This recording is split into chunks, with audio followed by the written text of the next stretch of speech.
मंदिर में आए प्रभु राम हो, आनंद कोई हमसे न पूछे।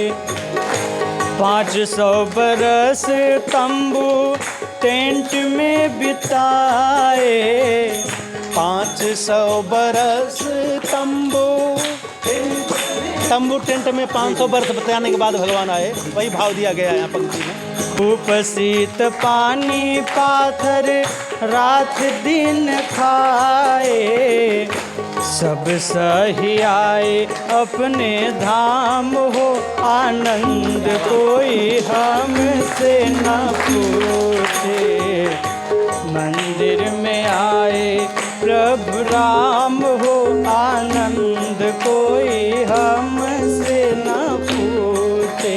और एक बहुत पुरानी भजन आपने सुना भी होगा कि जब भगवान बुंदेलखंड में गए तो भगवान का दर्शन बुंदेलखंड वालों ने किया, तो भगवान आगे जाने लगे, तो बुंदेलखंड वालों ने कहा कि भगवान कुछ समय और ठहर जाइए, क्योंकि आपके रूप माधुरी का पान करके हम लोग थके नहीं हैं। तो हम भी यही चाहते हैं, भगवान राम से यही अनुरोध करते हैं कि जो दिव्य दर्शन आपके स्वरूप का हम लोग किए और उससे जो आनंद प्राप्त किए, वो आनंद हमेशा मिलता रहे। थोड़ी देर ठहरो राम, तमन्ना यही है, अभी हमने जी भर के देखा नहीं है। अयोध्यावासियों का भाव है। जी जी जी। जरा देर ठहरो राम, जरा देर ठहरो राम, तमन्ना यही है, अभी हमने जी भर के देखा नहीं है, अभी हमने जी भर के देखा नहीं है। जय सिया राम। इस समय अयोध्या धाम में मैं हूँ। आपने शिक्षा पद्धति कॉन्वेंट की देखी होगी, यूपी बोर्ड की देखी होगी, सेंट्रल बोर्ड की, कई बोर्डों को आपने देखा होगा, लेकिन मैं इस समय अयोध्या में हूँ। जैसा कि आप जानते हैं कि अयोध्या साधु संतों की नगरी तो है ही, आध्यात्मिक नगरी तो है ही, यहाँ की शिक्षा पद्धति भी एक हमारे यहाँ पुरातन जो चली आई है उस संस्कृति से और आधुनिकता को दोनों ही शिक्षा यहाँ पर दी जाती है, जिससे कि बच्चे अब देश के निर्माण में अपनी अग्रणी भूमिका निभा सकें और अपने उत्तरदायित्वों का पालन कर सकें। मैं देखिए हमारे पीछे आप देख रहे हैं, ये विप्र संजीवनी परिषद गुरुकुल अयोध्या के बच्चे हैं। गुरु शिष्य परंपरा यहाँ पे ऐसी है कि आपको गुरु देखिए शिष्यों के साथ दिखाई पड़ रहे हैं, और जितनी पद्धति आपके यहाँ देखेंगे तो गुरु ऊपर बैठे रहते हैं, उस अपना चेयर पर रहेंगे, बच्चों को आगे आपके बेंच लगा होगा, नहीं तो बच्चे प्राइमरी में आप जाइए तो ज़मीन पर बैठे आपको मिलेंगे। लेकिन यहाँ की पद्धति आप देख सकते हैं कि बच्चे मतलब गुरु और शिष्य दोनों लोग एक साथ मित्रवत व्यवहार करते हैं, लेकिन उसके बावजूद एक प्रॉपर जो एक सम्मान है ये बना है, जो एक वहाँ पर किसी भी तरह से आप ऐसा नहीं पाएंगे कि जहाँ पर गुरु और शिष्य के अंदर कहीं भी ये गुरुता न पाया जाए। मैं अभी बात करने की कोशिश करता हूँ यहाँ पर, चूँकि इतने लोग हैं यहाँ पर। जय सिया राम महाराज। हाँ, जय सिया राम। अपना परिचय। मैं डॉक्टर अशोक पांडे और प्राचार्य श्री राजगोपाल संस्कृत स्नातकोत्तर महाविद्यालय अयोध्या एवं विप्र संजीवनी परिषद गुरुकुल का संस्थापक हूँ। ये मेरा विप्र संजीवनी परिषद गुरुकुल है। अच्छा, ये आपका अपना है? जी जी जी, इसके संस्थापक मैं ही हूँ और ये अपना गुरुकुल चलाता हूँ। जी महाराज जी, एक चीज़ ये बताइए कि एक परिवार को नियंत्रित करना आज के समय में बड़ा कठिन काम है, क्योंकि ग्लोबलाइजेशन का समय चल रहा है। मतलब पाश्चात्य सभ्यता इतनी हावी हमारे यहाँ, धीरे धीरे परिवार विखंडन की ओर जा रहे हैं। इतने बड़े परिवार को आप कैसे संभालते हैं? क्या शक्ति आपके अंदर? देखिए, शक्ति की बात यदि कही जाए तो आध्यात्मिकता है इसमें। हाँ, जो आध्यात्मिक शक्ति होती है, और ये आज ही ये नहीं है, प्राचीन समय से जैसे हमारे यहाँ आश्रम चलता था तो उसमें कुलपति होते थे, और कुलपति 10,000 छात्रों को जो है संभाल करके रखते थे। तो हम तो बहुत ज़्यादा नहीं, कम से कम 100 के लगभग जो है यहाँ आसपास छात्र हैं, इन्हीं को संभाल करके लेकर के चल रहे हैं। और जो प्राच्य हमारी जो है पद्धति रही शिक्षा की, उस पद्धति को पुनर्जीवित करना चाह रहे हैं, क्योंकि आज वह ह्रास को प्राप्त कर रही है वो पद्धति, उसी को। महाराज जी का कहना है कि जो पुरानी पद्धति है उसको पुनर्जीवित हम करना चाह रहे हैं। आज के समय में शिक्षा ऐसी है कि आपको पुरातन जो संस्कृति को संभालते हुए, संजोते हुए आधुनिकता की तरफ हमको बढ़ना पड़ेगा, तभी हम प्रगति कर पाएंगे। महाराज जी, ये बताइए, आपके यहाँ शिक्षा जो दी जाती है वो जैसे आपने कहा कि हमारे यहाँ जो संस्कृति पहले से चली आ रही उसको हम संजोने का प्रयास कर रहे हैं, तो आधुनिकता को किस तरह से आप दोनों का समन्वय कैसे बनाते हैं? नहीं, जैसे आधुनिक शिक्षा का तो महत्व है ही।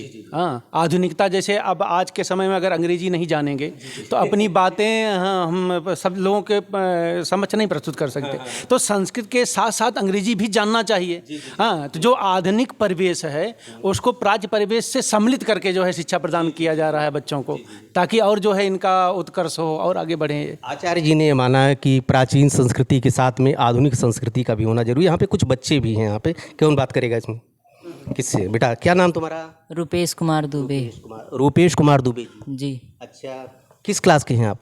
किस कक्षा में हैं? उत्तर मध्यमा प्रथम वर्ष। मोतिमा में। क्या शिक्षा दी जाती है आपको? हमको यहाँ व्याकरण, न्याय, साहित्य, ज्योतिष और संगीत की भी शिक्षा संगीत की भी शिक्षा। देख रहे हैं यहाँ पे तबला, हारमोनियम, संगीत के जितने हैं, अभी इनके बीच में बैठूंगा, कुछ संगीत भी सुनूंगा। और यहाँ पर संस्कृत ही केवल नहीं पढ़ाई जाती, जैसा लोग कहते हैं कि गुरुकुल को एक तरह से लोग गुरुकुल के अंदर में एक धारणा है कि केवल संस्कृति ही पढ़ाई जाती है। ऐसी बात नहीं, आज के समय में सारे विषय यहाँ पर पढ़ाए जाते हैं। बेटा और क्या क्या पढ़ाए जाते हैं?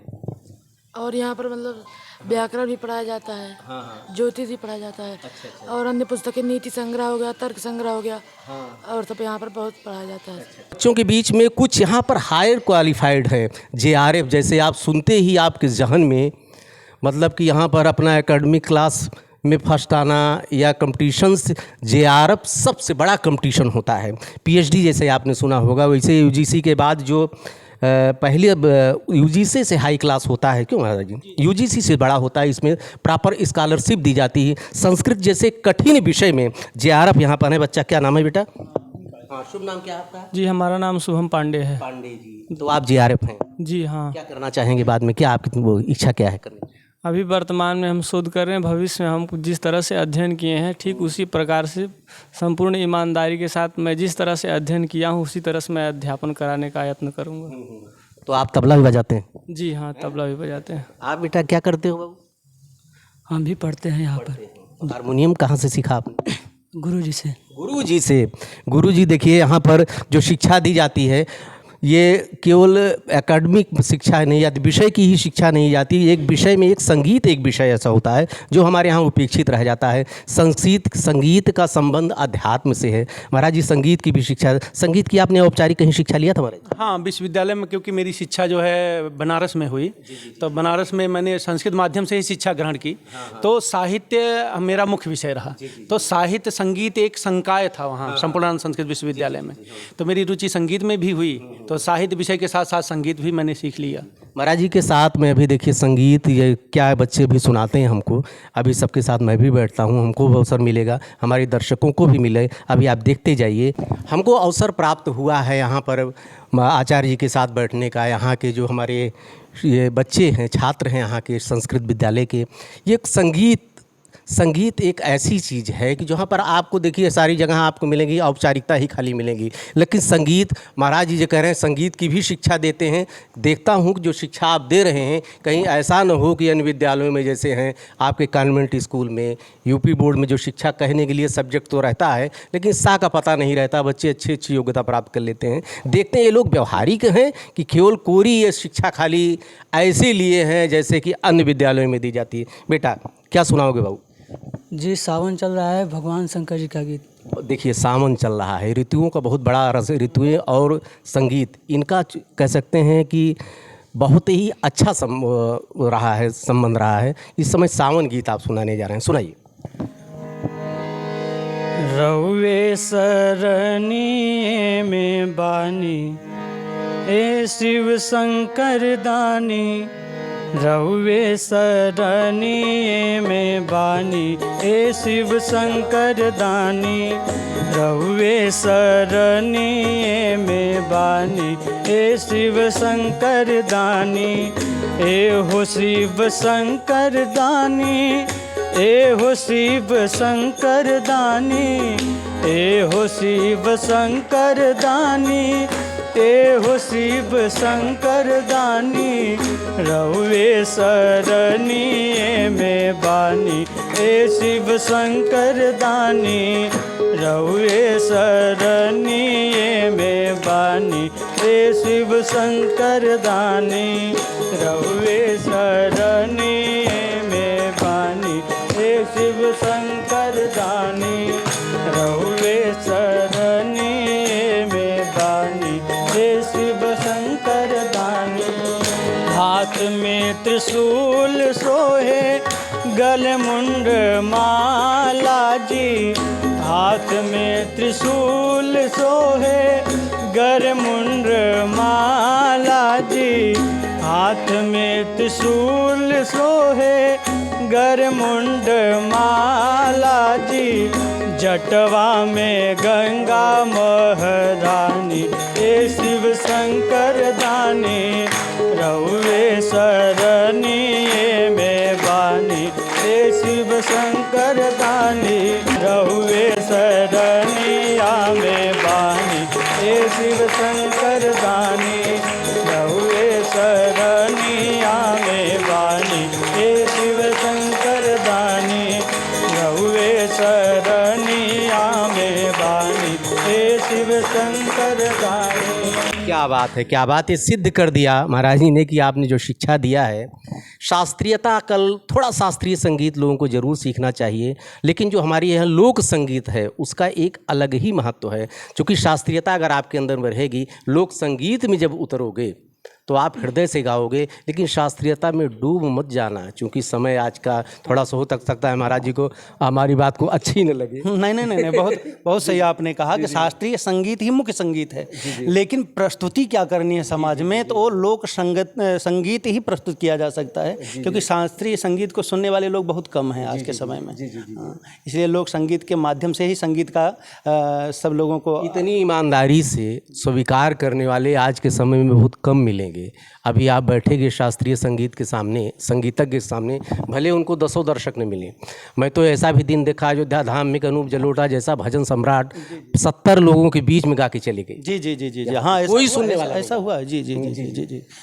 और यहाँ पे लोक संगीत जहाँ पर आता है वहाँ पर खचाखच, जो आज के समय में जो अश्लीलता का भी दौर चल रहा है, ये कलाकारों की मजबूरियाँ भी हैं। मैं उनको दोष नहीं दूंगा, सुनने वाले नहीं हैं और सुनाने वाले भी नहीं हैं, दोनों ही चीज़ें। बेटा क्या गाना चाहोगी इसके बाद? तुम्हारे क्या अपने हृदय से कुछ, आप चूँकि अयोध्या धाम में हूँ, एक भजन तो बनता ही है।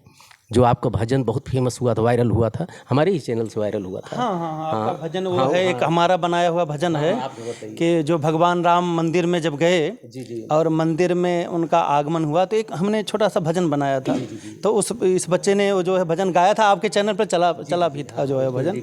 हाँ, तो एक बार दो जो है वो भजन का मुख्य वो है कि भगवान राम मंदिर में आए और क्या मतलब क्या वातावरण बना अयोध्या का उस समय जब प्राण प्रतिष्ठा हुई थी। तो वही है, मंदिर में आए प्रभु राम हो, आनंद कोई हमसे न पूछे। ये किस गाने पे है महाराज जी? किसी धुन को आपने लिया है? हमें याद है कोई पारंपरिक धुन है, पारंपरिक कोई धुन थी, लेकिन वो स्वर बहुत प्राचीन स्वर था। प्राचीन स्वर गांव में जैसे नकटा उकटा होता था, महिलाएं जो गाती थी, हमको लगता था उस तरह का। हाँ, अब सुनाइए, उसी से सब हो जाएगा।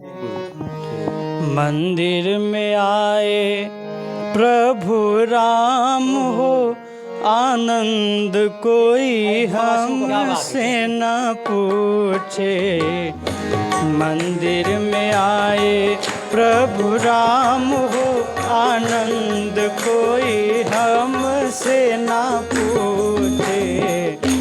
मंदिर में आए प्रभु राम हो, आनंद कोई हमसे न पूछे।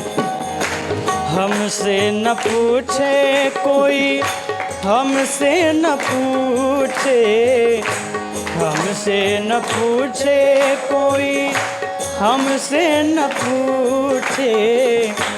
मंदिर में आए प्रभु राम हो, आनंद कोई हमसे न पूछे। मंदिर में आए प्रभु राम हो, आनंद कोई हमसे न पूछे। 500 बरस तंबू टेंट में बिताए, 500 बरस तंबू टेंट में 500 बरस बताने के बाद भगवान आए। वही भाव दिया गया है यहाँ पंक्ति में। पाथर रात दिन खाए, धूप शीत पानी पाथर रात दिन खाए, सब सही आए अपने धाम हो आनंद कोई हमसे न पूछे। मंदिर में आए प्रभु राम हो आनंद कोई हमसे न पूछे। हमसे न पूछे कोई, हमसे न पूछे, हमसे न पूछे कोई, हमसे न पूछे। मंदिर में आए प्रभु राम हो आनंद कोई हमसे न पूछे। मंदिर में आए प्रभु राम हो आनंद कोई हमसे न पूछे। मंदिर में आए प्रभु राम हो आनंद कोई हमसे न पूछे। क्या बात है, क्या बात है। महाराज जी से बता दें, आप शिक्षक के साथ साथ कथावाचक भी हैं। आपकी कथाएं मैंने बहुत सुना है। और जैसे कहा जाता है कि जब आयुर्वेद मतलब जब सारे सिस्टम फेल हो जाएं, आपका मेडिकल, आपका होम्योपैथ, तब आयुर्वेद की तरफ जैसे जाते हैं। वैसे कुछ प्रश्न भी आपका साक्षात्कार में करूंगा, क्योंकि आज का जो ज्वलंत प्रश्न है समाज का, क्योंकि समाज इस समय निरुत्तर है, समाज पथभ्रष्ट हो चुका है, उसकी मैं अभी बात करूंगा। तब तक एक और कोई भजन महाराज जी क्या गाए बच्चा? हाँ हाँ, एक कोई अपने पसंद की भजन जो है। ये आपकी पसंद की एक क्या जी जी जी जी। भगवान राम मंदिर में आए हैं। और एक बहुत पुरानी भजन आप लोग आपने सुना भी होगा कि जब भगवान बुंदेलखंड में गए तो भगवान का दर्शन बुंदेलखंड वालों ने किया, तो भगवान आगे जाने लगे तो बुंदेलखंड वालों ने कहा कि भगवान कुछ समय और ठहर जाइए, क्योंकि आपके रूप माधुरी का पान करके हम लोग थके नहीं हैं। तो हम भी यही चाहते हैं, भगवान राम से यही अनुरोध करते हैं कि जो दिव्य दर्शन आपके स्वरूप का हम लोग किए और उससे जो आनंद प्राप्त किए, वो आनंद हमेशा मिलता रहे।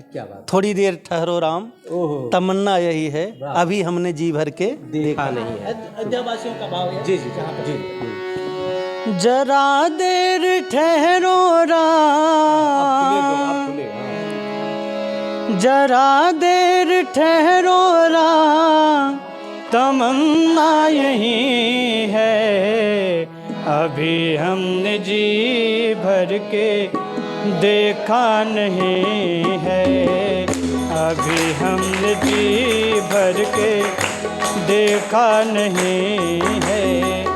जरा देर ठहरो राम, जरा देर ठहरो राम, तमन्ना यही है, अभी हमने जी भर के देखा नहीं है, अभी हमने जी भर के देखा नहीं है, अभी हमने जी भर के देखा नहीं है।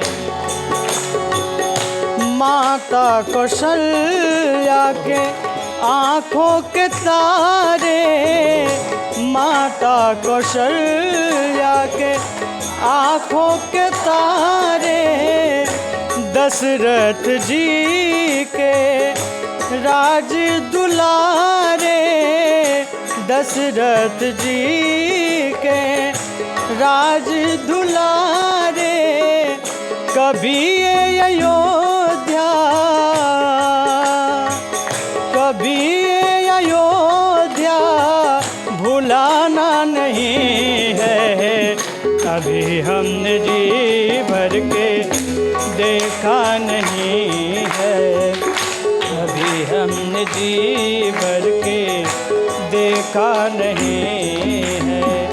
जरा देर ठहरो राम, जरा देर ठहरो राम, तमन्ना यही है, अभी हमने जी भर के देखा नहीं है, अभी हमने जी भर के देखा नहीं है, अभी हमने जी भर के देखा नहीं है, अभी हमने जी भर के देखा नहीं है। कैसी घड़ी आज जीवन की आई, कैसी घड़ी आज जीवन की आई, अपने ही प्राणों की करते विदाई, अपने ही प्राणों की करते विदाई। कभी ये अयोध्या, कभी ये अयोध्या भुलाना नहीं है, अभी हमने जी भर के देखा नहीं है, अभी हमने जी भर के देखा नहीं है, अभी हमने जी भर के देखा नहीं है, अभी हमने जी भर के देखा नहीं है। अभी हमने जी भर के देखा नहीं है, अभी न जाओ छोड़ के कि दिल अभी भरा नहीं। ये एक गीत है किसी फिल्म का, और वही हाल है कि अगर यहाँ पर बैठे तो घंटा 2 घंटा बैठते हैं, चूँकि 70 लोगों की 70 शिष्य हैं यहाँ महाराज जी का।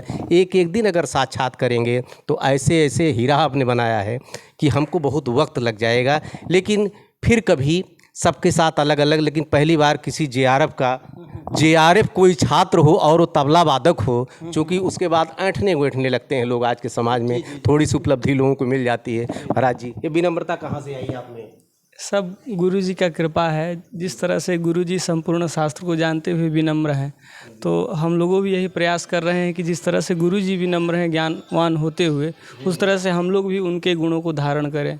क्योंकि शिष्य का यह परम कर्तव्य है कि जिस प्रकार से गुरु का विचार व्यवहार हो, जिस वातावरण में गुरु रह रहे हों, उसी वातावरण में शिष्य को भी रह करके उनके नियमों का पालन करना चाहिए। आपकी इच्छा नहीं होती जैसे लोग एक्शन करते हैं आज के समय में, कुछ उपलब्धि पाने के बाद आप भी एक्शन करें? आपके अंदर मन उद्वेलित होता है कि ये अंतरात्मा से आप बोल रहे हैं कि गुरु बगल में बैठे हैं इसलिए बोल रहे हैं? नहीं, ये अंतरात्मा का भावना है। गुरु समीप हैं ऐसा नहीं है, क्योंकि ज्ञान एक अथाह सागर है और उस सागर के हम मानते हैं कि एक बूंद को हम पाए हैं, तो उस बूंद को लेकर के हम क्यों उछलें कूदें? तो ये तो सामान्य है। असल बात, जब खजाना बगल में हो तो एक बूंद का भी लालच आपके मन में आ गया, आपको लगता है अभी बहुत कुछ पाना है आपको। अभी तो बहुत कुछ पाना है। संसार तो पूरे ज्ञान से भरा हुआ है। इस पूर्ण संपूर्ण में बहुत सारे ज्ञान हैं और उन सभी को क्रमशः प्राप्त करना है।